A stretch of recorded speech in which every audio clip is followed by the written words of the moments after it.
Coming up tonight on SLU News 22. Russia's involvement in Syrian civil war. Circus Xtreme. Trump gets trumped. Plus, national news and weather, live from the Busch Student Center. This is SLU News 22.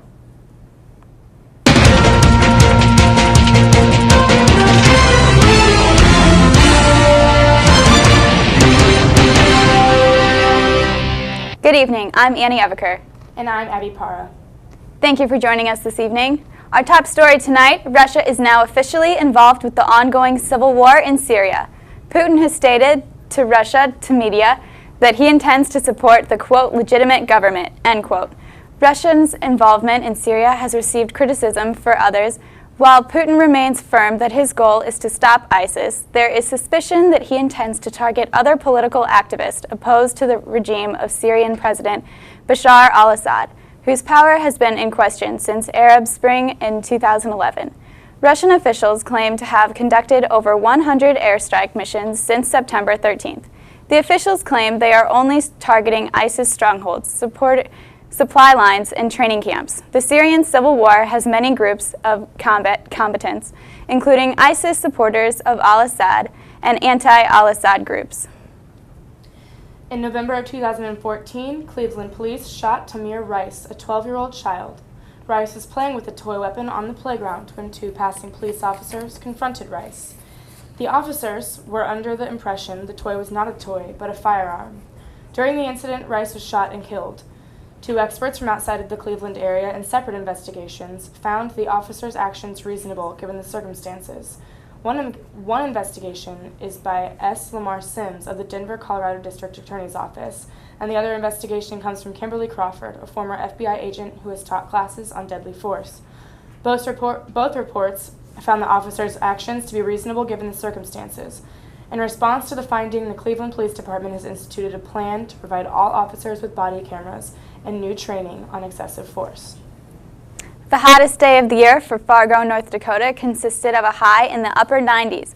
But this hot day is a record, and as an October heat wave is breaking records across the plains. From Colorado to Minnesota, a heat wave is a result of El Nino, a period of warming for the Pacific Eastern Tropics. Let's take a look at Bobby Stilwell in the Weather Center and see how El Nino is affecting St. Louis. So Bobby, what's happening out there?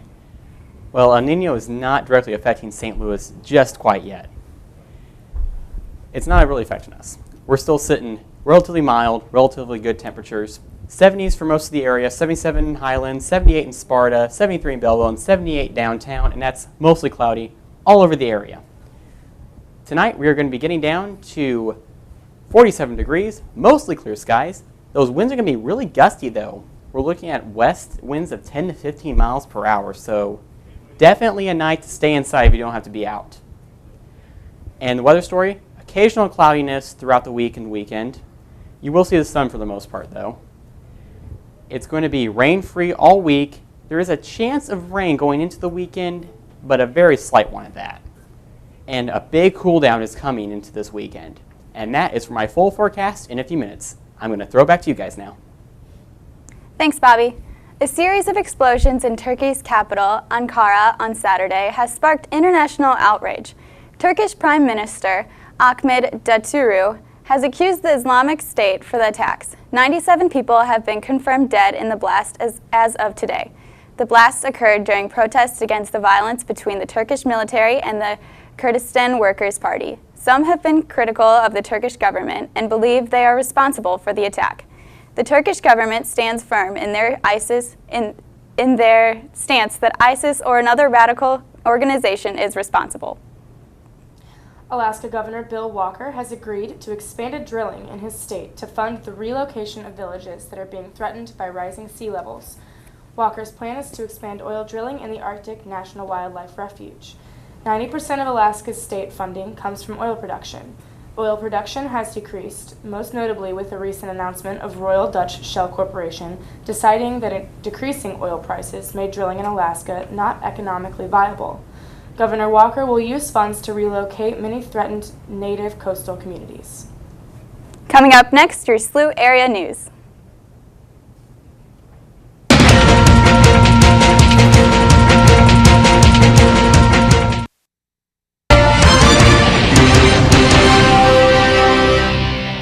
Welcome back. 1 year ago, the Occupy SLU movement began. This week, there will be a number of events hosted on campus to commemorate this movement and continue the dialogue that began last year. The events include a Mass for Peace and Justice tonight at 8:30 at the Clock Tower and a Vigil for Peace and Justice on Thursday at 11 a.m. in the CGC. For the full list of events, check out this week's SGA email.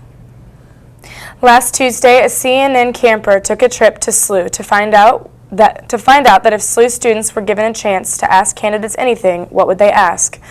Valerie Carrizales has the story. Hi, I'm Valerie Carrizales here today with SLU News 22. The CNN camper is visiting SLU today. CNN and Facebook have teamed up to make your voices heard with the hashtag #CampaignCamper. The campaign camper includes a video booth in which students can record their messages or questions for upcoming presidential candidates. These questions could be used in CNN's upcoming debates. We're really hoping to just make sure people know that their voices can be heard. I think a lot of people watch the debates and don't necessarily feel like they're part of it, but we really want to engage them to make them known that they can be part of it and make sure that the questions they actually want answered are. Users also have the chance to upload their videos to their Facebook or Instagram accounts as well as CNN's. Thanks, Valerie. Join the Micah Learning Community Tuesday, October 13th for their annual blood drive in the St. Louis room of the Busch Student Center from 11 a.m. to 5 p.m. Be the Match will also be present so that you can register as a bone marrow donor. Walk-ins are welcome, but if you want to get a time that is convenient for you, please sign up online at redcrossblood.org. We now have Monica Ryan in the SLU Sports Center with an update. Monica?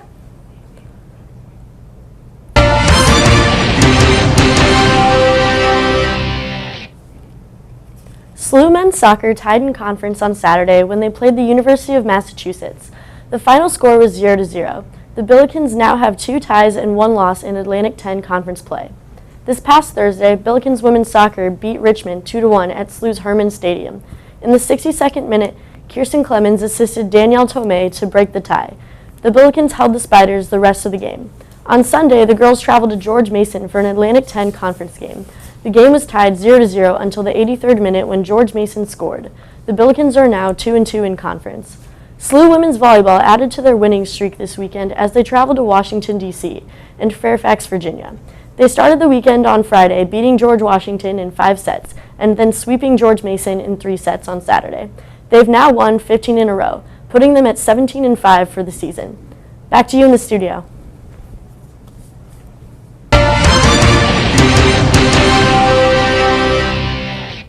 Thank you, Monica.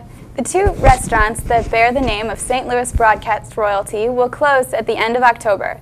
J. Buck's in Clayton and Joe Buck's downtown will close after service on October 30th, owner Doug Albrecht announced.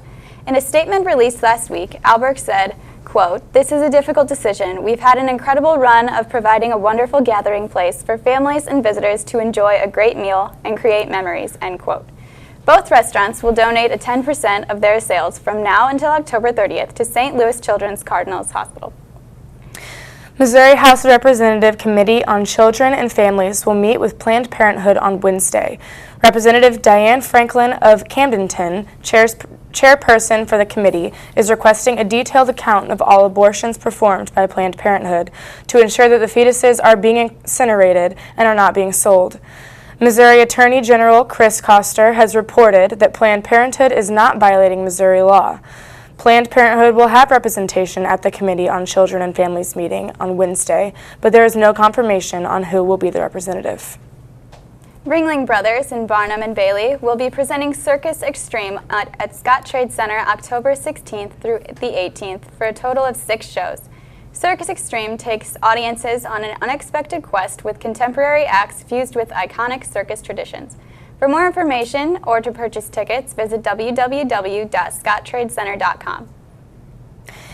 This Thursday, October 15th at 8 p.m., head down to Ballpark Village to enjoy an outdoor movie screening in the beer garden on the Budweiser Brewhouse. They will be showing the classic Halloween film, Ghostbusters. Guests will enjoy drink specials, movie-related activities, and more. Coming up next, your work week forecast. Stay tuned.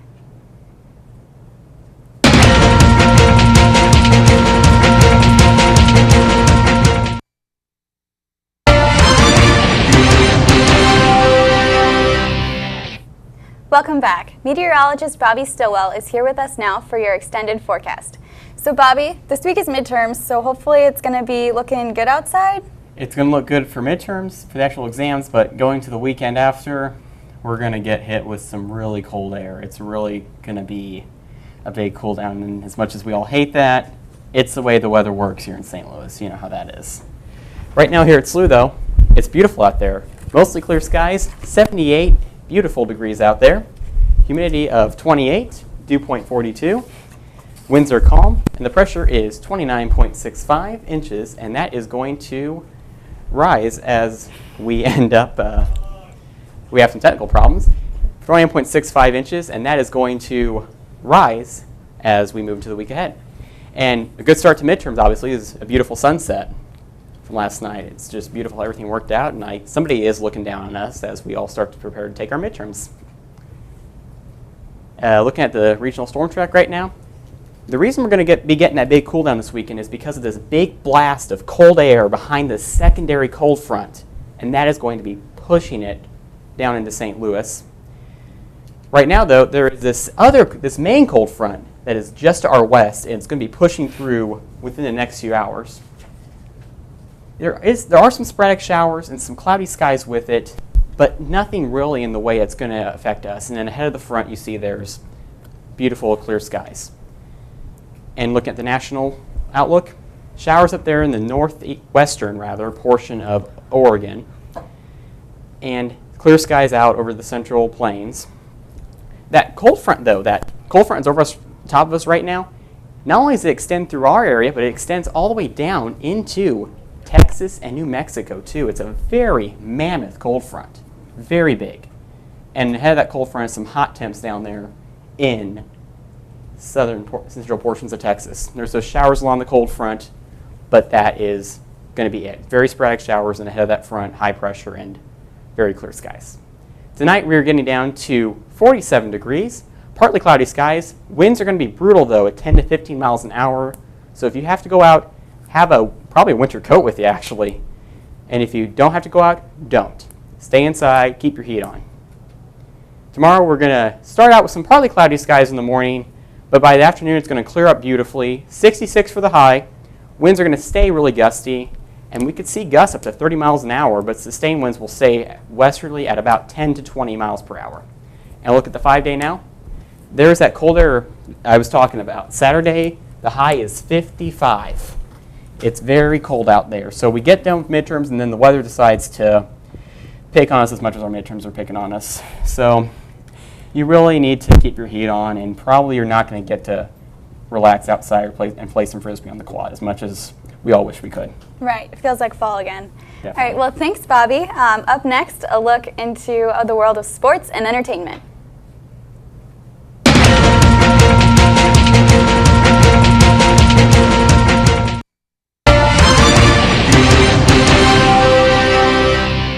Welcome back. The weekend's big winner in the box office is The Martian, holding the #1 slot for the second week in a row and bringing in a total of $37 million. Hotel Transylvania holds the second spot for its third weekend in theaters. This past weekend's biggest expected opener, Pan, came in at the third slot, bringing in a total of $15 million and disappointing critics with notably low reviews. Netflix is raising prices for a second time in 2 years. The standard tier that lets 2 people stream at once is set to increase to $9.99 per month, only a $1 up from its current price. This is set to take effect on November 18th for new customers. Existing members will keep their current price for a year. George R.R. Martin, the man behind the beloved Game of Thrones, has a new TV pilot in the works for Cinemax. The TV series will be based on his 1988 novel Skin Trade. The series will be a werewolf crime drama where Martin will be the executive producer. Martin picks Once Upon a Time writer and producer Kaladina Veskis to pen the pilot and produce Skin Trade as if it was picked up by Cinemax. Kanye West surprised the judges on American Idol when he showed up at the show's San Francisco auditions. The rapper performed his 2005 hit, Gold Digger, and even received a golden ticket to move on to the next round of the audition process. West's wife, Kim Kardashian, currently pregnant with their second child, made sure to capture West's audition on video. The final season of American Idol will air in January. Apple is seeing a decrease in their sales of their computers. Fewer people are buying MacBooks and iMacs, along with a 3.4% decline in Mac's unit ships. However, Apple is not alone in their decline of computer sales, as the PC market saw an 11% drop. The drop in computer sales across all platforms can be attributed to the decreasing need from consumers in buying laptops and desktops. Ancestry.com is talking to the FDA about using DNA to estimate people's risk of disease. Ancestry.com wants to use their DNA kit to tell people about their risk for disease, genetic carrier status, and even how their body might react to a specific drug. However, the FDA does not yet allow for direct-to-consumer genetic tests. However, Ancestry.com is still in very early talks with the FDA, and they are still in their testing and research phases. In a showdown for the record books, St. Louis Cardinals face off against the Chicago Cubs in Game 3 at Wrigley Field. This is the first time the two teams have played each other postseason. The series is tied 1-1. Game 1 of the showdown saw the Cardinals take home the win in a score of 4-0. Then in Game 2, the Cubs came back stronger and took home the win with a score of 6-3. Today's Game 3 and tomorrow's Game 4 will define the series. Presidential candidate Donald Trump received a cease and desist letter after using the Aerosmith song Dream On. Steven Tyler, the lead singer of Aerosmith, sent the letter after Trump played the song at a rally. The incidents come one month after Trump received a similar letter from former members of the band R.E.M. for his use of the song The End of the World as We Know It. And in July, folk artist Neil Young also sent a similar letter to Trump over the use of one of his songs. So, Bobby, you said midterms. It's going to be pretty nice this week. It's going to be nice during the midterms, but after the midterms, it's really looking to be brutally cold. And it's something that, all of us, we wish we'd have the same temperatures throughout the whole week. You see right now, it's going to be 55 on Saturday, although Sunday is looking a little more promising. It looks like we're going to jump back into the 60s on Sunday. So you might be able to enjoy your Sunday a little bit after midterms, but Saturday, right after the fact, yeah, everybody's going to be inside, and they're going to be sitting there with their heat on and kind of in there, pretty much just watching Netflix. That's what we'll be doing. Well, as long as we can enjoy all the baseball games taking place this week. Right. Yeah, speaking of baseball, let's see what's going on right now. The game is now tied 2-2 currently in Chicago. So that's what's happening there. Hopefully the Cardinals can pull it out. Yeah, I know all of us Cardinal fans, including myself, that's why I've got the red tie tonight. All of us Cardinal fans are hoping that they'll be able to pull it off and win it. And they'd be having perfect weather if they were in St. Louis tonight. It would be really awesome. Perfect baseball weather tonight. Well, that's our show for the night. Thank you for watching. And don't forget, you can always get the latest movie reviews and news online at slutv.slu.edu or follow us on Facebook and Twitter. We won't be here next week because next week is fall break, so we'll see you guys the following week for our newscast.